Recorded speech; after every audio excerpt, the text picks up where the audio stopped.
some people may be familiar with the original German film by the same name, Metropolis, and what an intriguing film that is, but have you ever heard of Osamu Tezuka's film under the same name?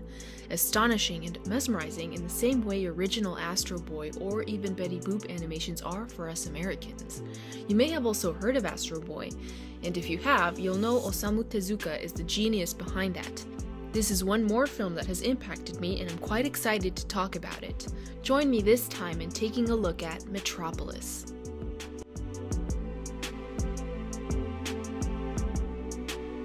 Metropolis tells the story of TIMA, a mysterious android whose development remains strictly classified until she's discovered after a fire accident by a boy named Kenichi and his uncle Shunsaku-ban. Kenichi and Shunsaku visit the swanky city of Metropolis from Japan, under suspicion that human rights violations are occurring at a lab/factory. That suspicion becomes later confirmed when it's revealed that TIMA, although incomplete, is actually destined to become a superhuman, or rather a supercomputer. It's revealed that TIMA is engineered to someday rule Metropolis and everything surrounding it, and that within her operating system lies a dormant and powerful device, a singularity. Until her device is activated, however, TIMA remains dallying and sauntering her way around the different streets and levels of Metropolis, alongside Kenichi, who she feels secure with. Still oblivious to her origin, Kenichi guides the fawn-like TIMA back to safety. Even deeper into the plot, however, a social dilemma is present. Just now I mentioned the original German film, Metropolis, and it's worth including that there's undoubtedly a connection between these two. The synopsis for the most part remains very similar. That is to say that 2001 Metropolis holds within it a lot of the same sort of attributes as the 1927 version. I'm assuming that at some point in production, inspiration from that film was clearly outlined. Namely, I'm referring to this effigy or prominent figure, which in this case is Maria, while in Tezuka's version it is TIMA. The moments of inspiration are especially enjoyable, as there are several moments where a homage is paid to the original.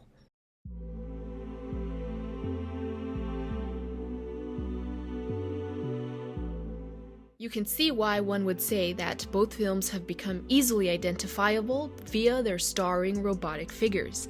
Even so, I suspect that I will only briefly mention the original Metropolis, as I had watched it too far back to recall its details and thus have a very limited knowledge on its plot.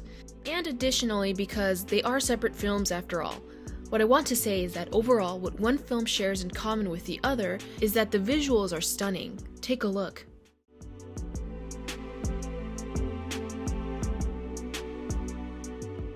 I will now narrow the lens down into the genre of this Metropolis, which I want to say is one of sci-fi, and I happen to be a super fan of robot characters in anime, or in any media to be honest.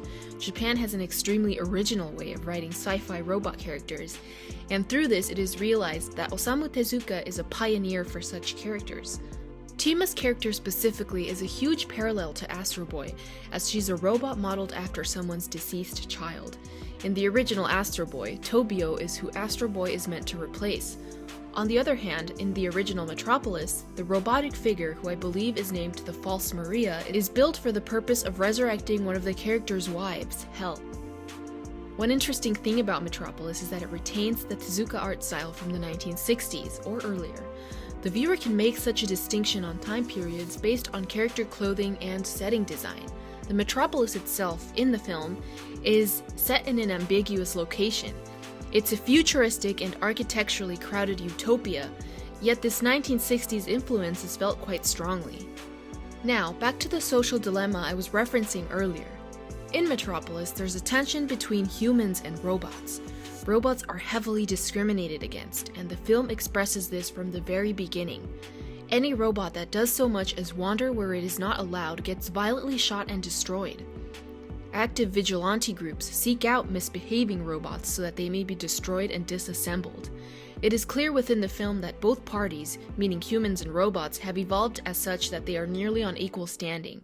It's interesting that while the inhabitants of the city do not want to empower the robots, some members of the upper class jump and rush into starting top-secret projects that will give one specific robot a near-sentient ability and operating system and almost free will. What's more, the division between these two groups is not the only thing at play here. Class division also exists between humans, with the working class largely being unaccounted for. They too roam the lower levels of Metropolis, which do not look as pristine or as advanced as the higher levels. And this is the sort of untold truth of Metropolis, which deceives the tourist, or rather the viewer, with a facade of glimmering opulence and harmony. The viewer will experience numerous references to the rulers or politicians of Metropolis hungering for power, hungering for control, or even seeking a power that can extract energy force/radiation from the sun. Certainly, this specific detail can be seen as a metaphor for the rich not knowing limits to their greed or having desires so huge that it pierces outside of Earth directly into the sun. This is also a bit of foreshadowing, which I will, for the purpose of this video, keep pretty vague so that you can enjoy how Metropolis unfolds for yourself. The people of Metropolis disapprove of robots also because they have replaced them in the workforce. Set up like a sort of Babylonian tower, Metropolis has several zones, and in the lower zones, components like the sewage system and garbage disposal are handled. And these are very large zones. Basically, it's the sewage and the garbage of the entire city. Interestingly, these sewage and garbage levels are upheld only by robot workers. These levels are filled exclusively by robot workers, meaning humans do not work down there, so the people, despite relying on robotic power for unfavorable jobs, are against robots. This is where TIMA comes into play. As a robot herself, she's unlike any other robot the film features before her. She's convincingly human, almost capable of expressing emotion. She believes she is human.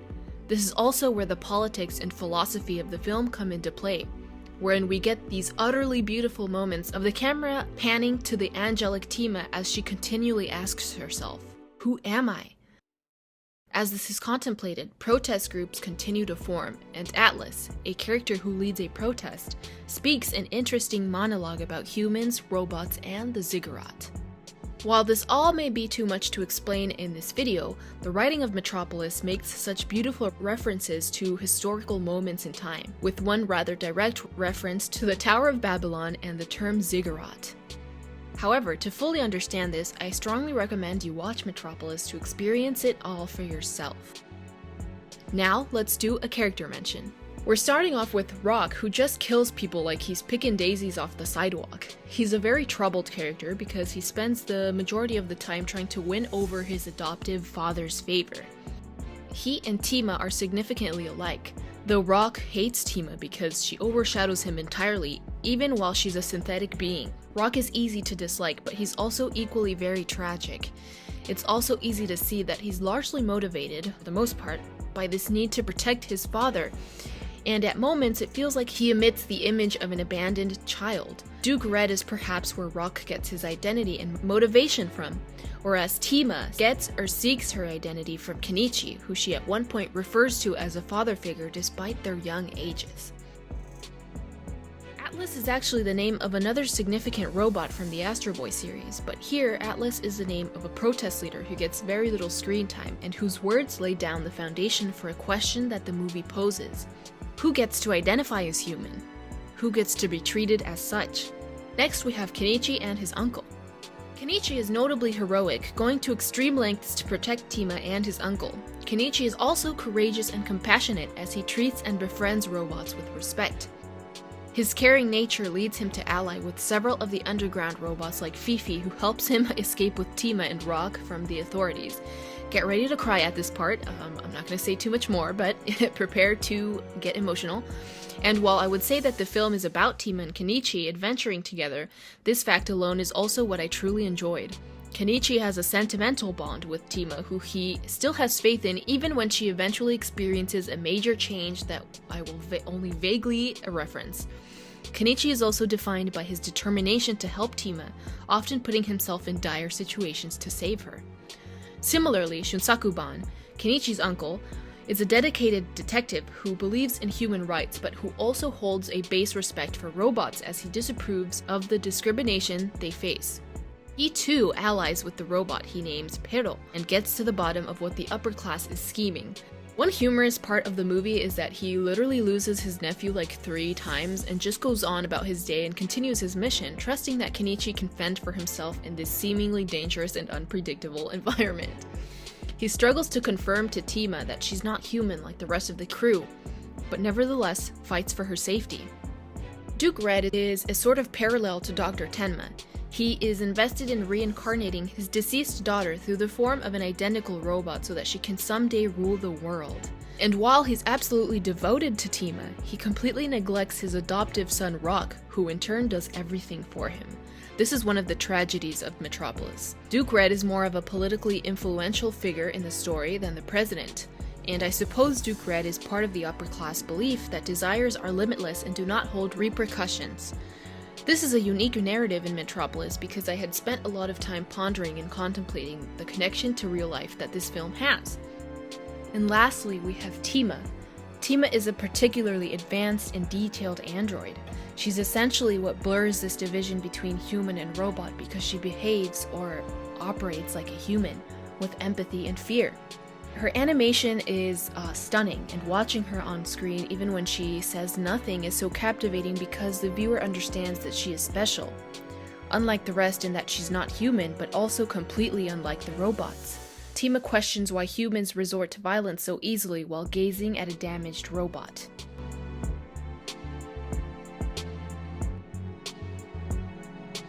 There is unfortunately very little to say about TIMA without spoiling, and I guess that's a good thing because then you will be able to experience her animations and her character and her writing for yourself. And I'd like to sort of describe TIMA the way that I perceived her, which is among the rubble and garbage and, crowded intricacies of Metropolis, TIMA stands out as this feathery angel. She glows in the sun, and she's like something that stands out among the corrupted aspects of Metropolis. And there's this particularly memorable moment where she's on screen and St. James Infirmary is playing while she gazes up at the sky. And the sun is beaming down on her, which is also a reference and a sort of foreshadowing to what happens in the movie. That was actually one of my very favorite scenes. So, without further ado, and without revealing too much more, I will conclude. I want to say that the ending to this was genuinely a tense moment for me, borderline scary, and yet also glorious because while some parts were expected, it completely moves me.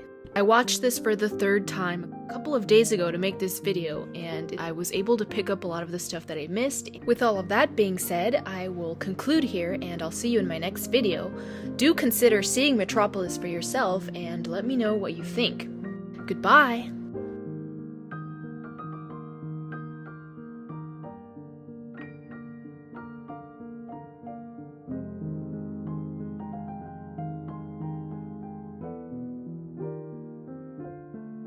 Is this camera panning, and there's this particularly memorable moment where Tower of Babylon